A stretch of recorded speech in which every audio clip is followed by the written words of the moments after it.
네, 안녕하세요. 저희 박경선 팀 새롭게 올해 시작하고 있습니다.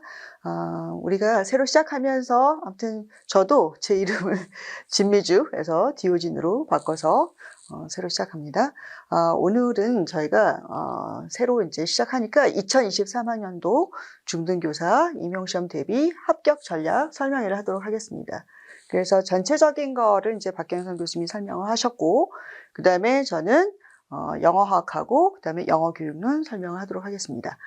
일단은 영어학에 우리가 두 분야로 나누는 건 아시죠? 그렇죠? 그래서 의문론하고 그다음에 통산으로 이렇게 나누는데 저희 팀의 강점이 뭐냐면은 보통은 이 영어학을 두 과목을 다 같이 하세요.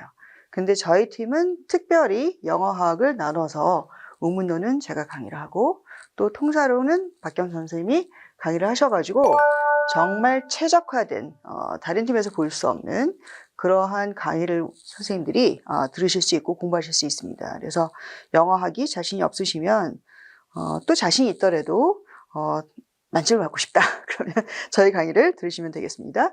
자, 일단 우리가 2022학년도 중등 임용 전공영어 출제 문항들을 한번 분석을 해보도록 하겠습니다.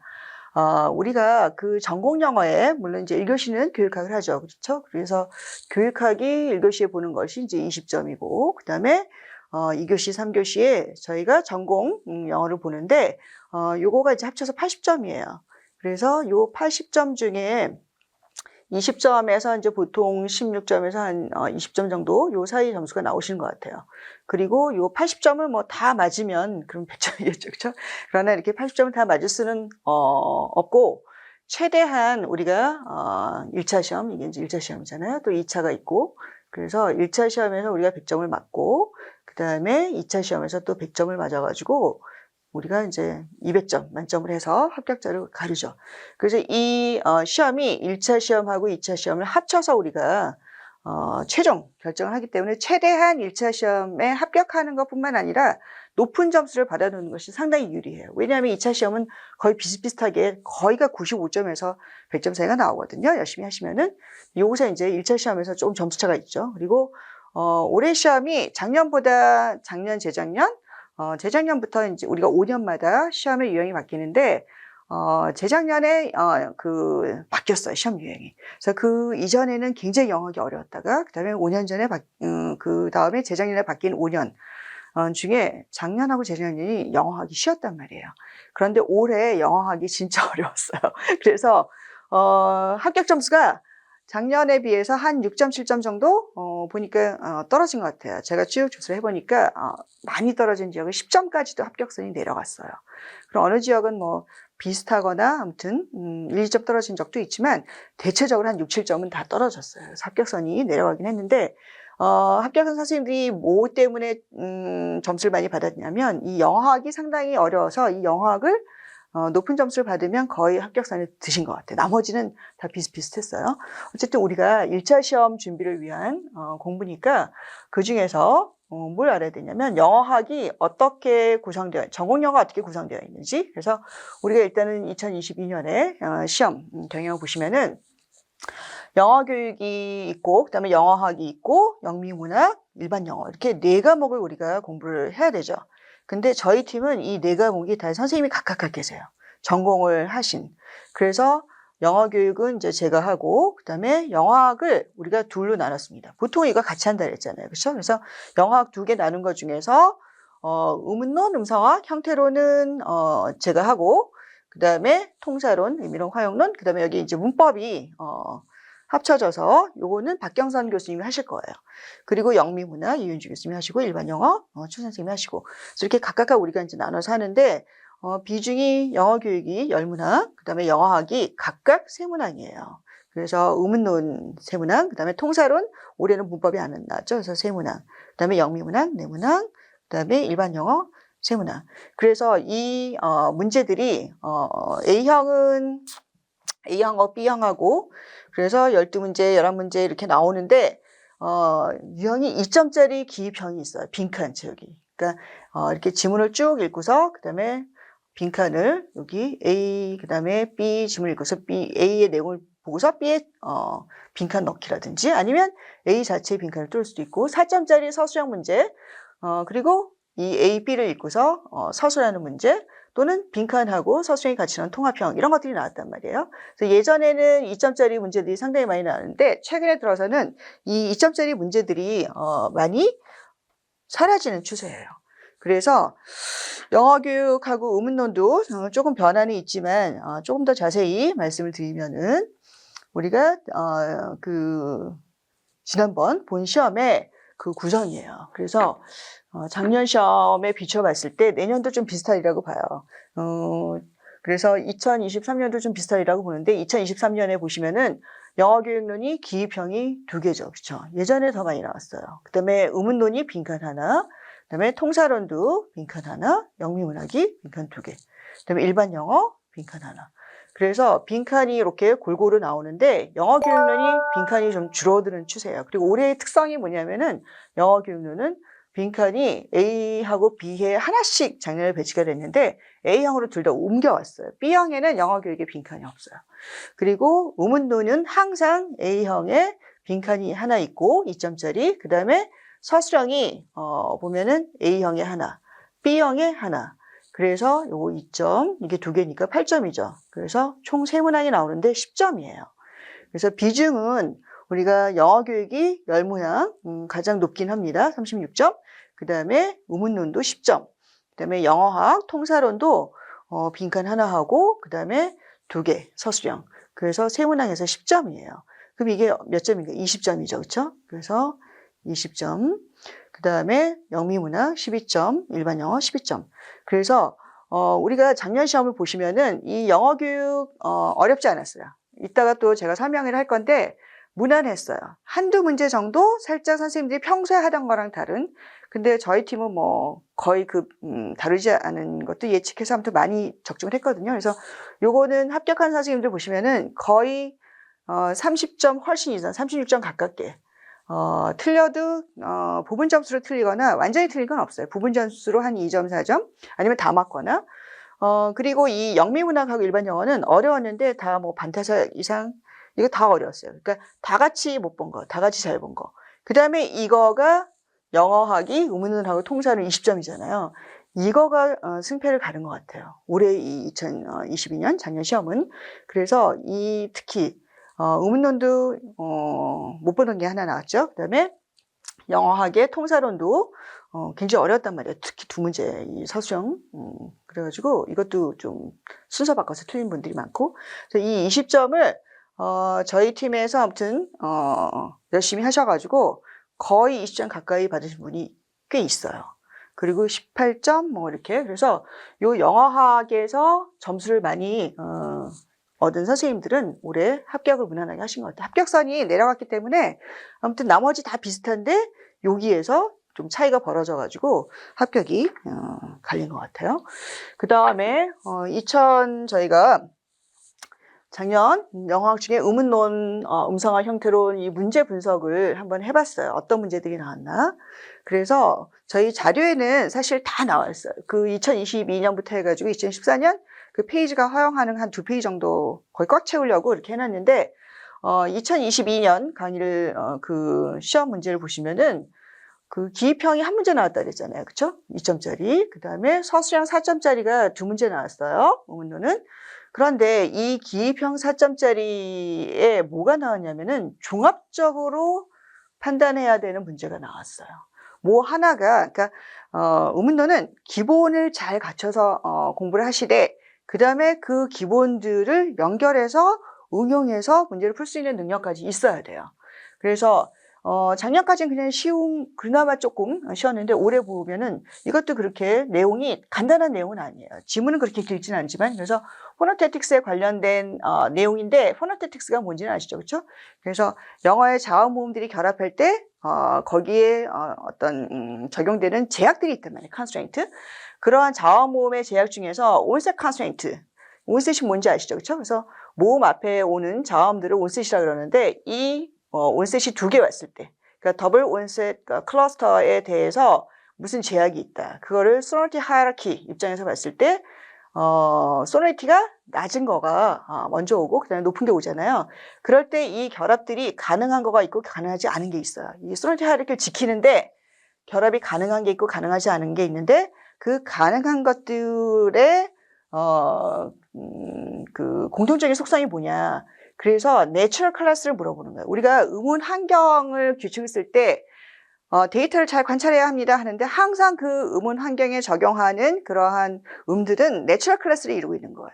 그러니까 자연스러운 보류의 음들이 작용을 해서 어떤 음운 변화를 일으키기 때문에 그래야 그게 네이티브의 머릿속에 있는 그러한 자연스러운 규칙이에요. 그렇지 않고 내추럴 클래스를 이루지 않는 마구잡이의 음들이 무슨 규칙에 적용하는 것처럼 쓰면 그거는 그럴듯한 플러스라는 규칙이 아니란 말이에요. 그래서 이 내추럴 클래스를 이해하고 있는지, 그 다음에 디스팅티브 피처를 또 이해하고 있는지, 그래서 요거를 물어보는 거예요.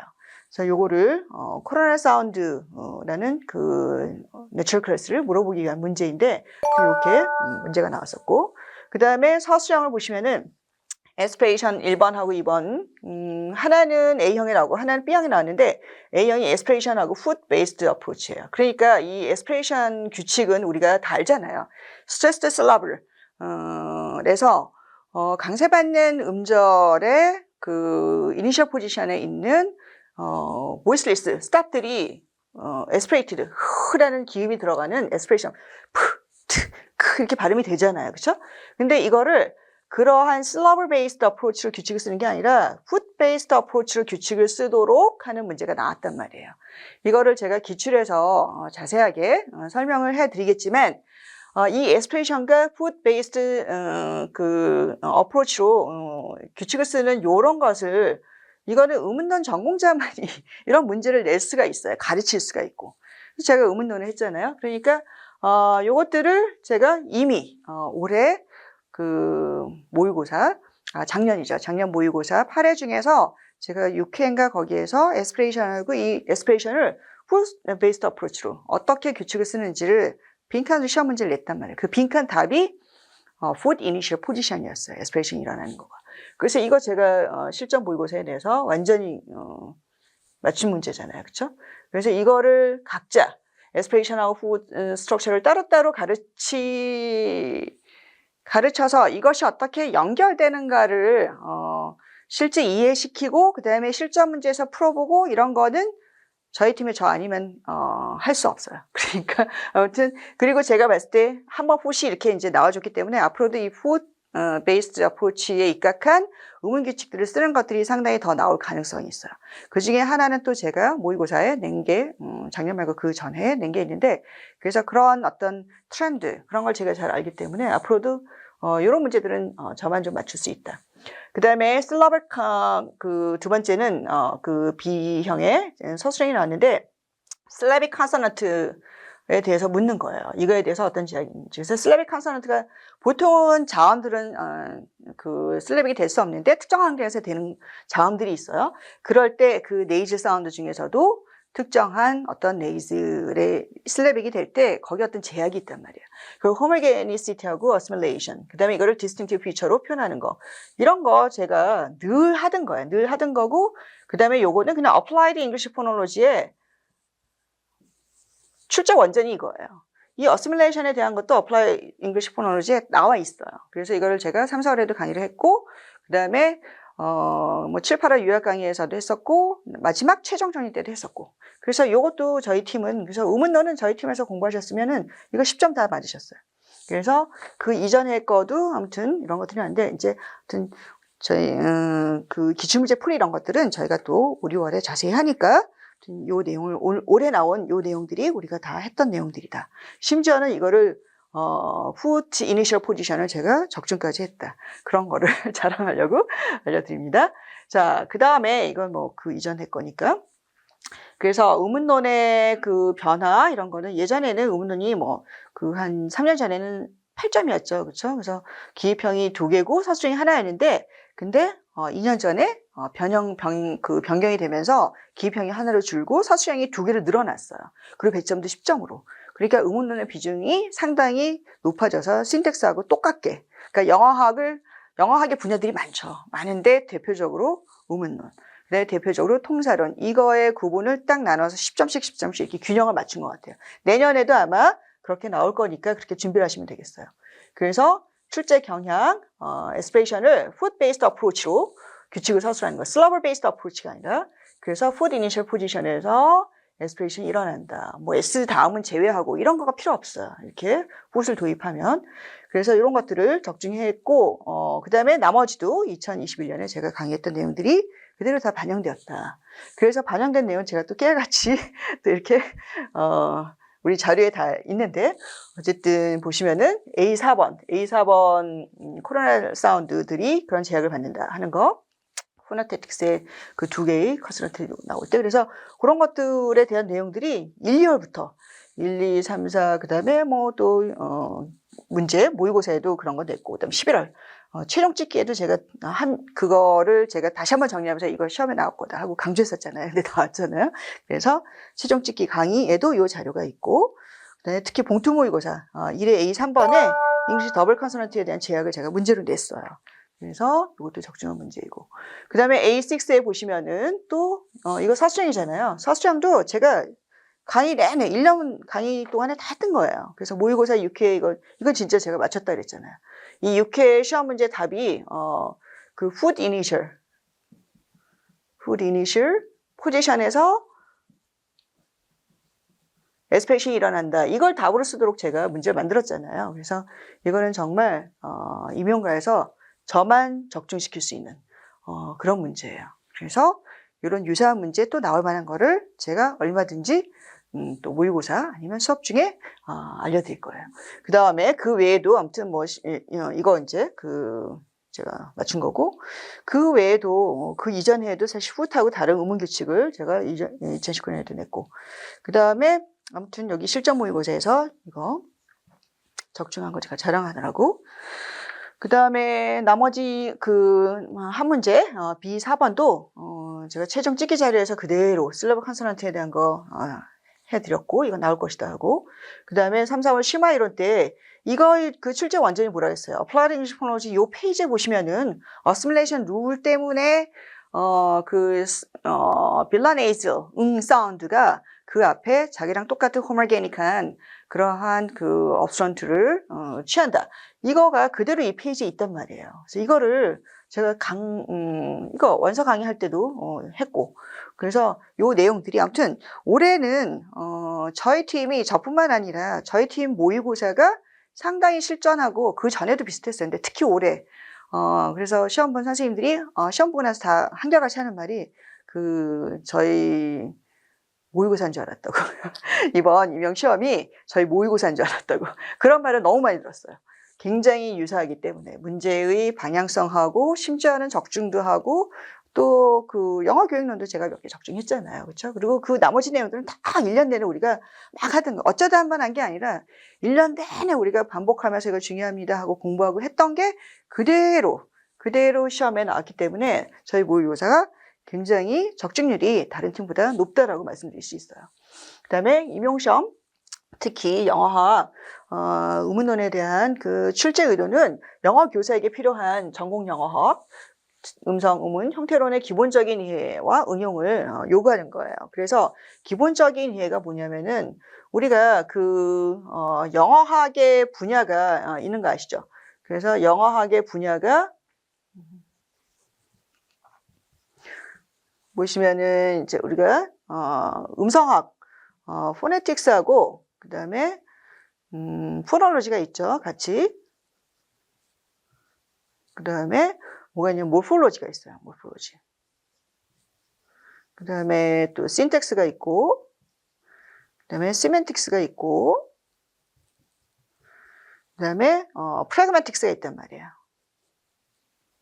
그럼 우리가 이 영어학에서 시험이 20점 정도가 나오는데 포놀로지, 포네틱스, 그 다음에 모폴로지 여기에서 10점이 나오는 거예요.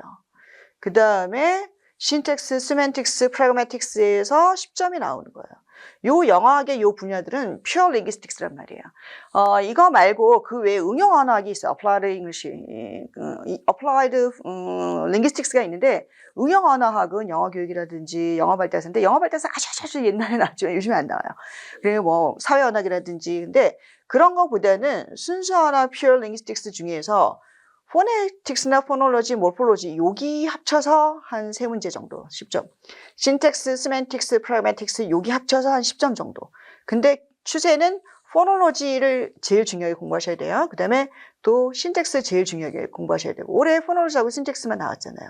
그 다음에 모폴로지는 곁다리로 하나 나올까 말까. 이 모폴로지 잘 안 나오는데 한 10년 전에 나오다가 작년에 한번 딱 나왔어요. 그 다음에 세멘틱스나 프라그매틱스도 이것도 나올까 말까 어쩌다가. 그리고 플러스 여기 이제 그라마가 여기 신텍스에 합쳐져가지고, 그쵸? 플러스 그라마.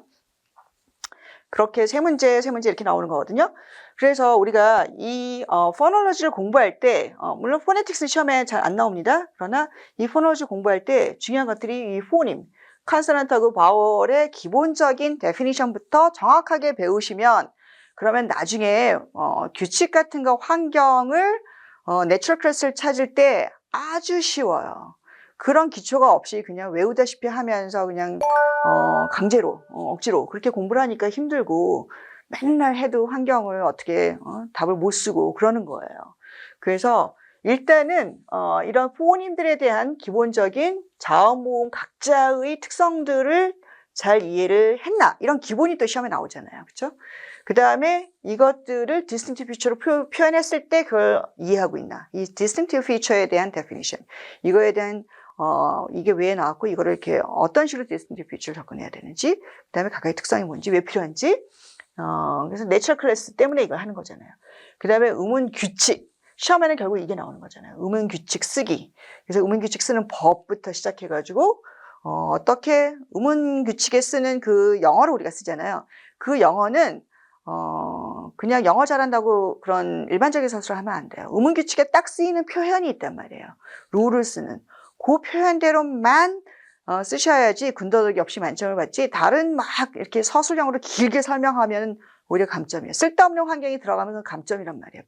딱 정확한 환경만 써줘야 되는 거예요. 음운에 쓰이는 그러한 영어. 이걸 배우셔야죠. 그 다음에 모폴로지 중에서 나오는 거는 워드 포메이션하고 관련된 거예요. 모폴로지도 범위가 엄청 많지만 시험에 나오는 범위가 있단 말이에요.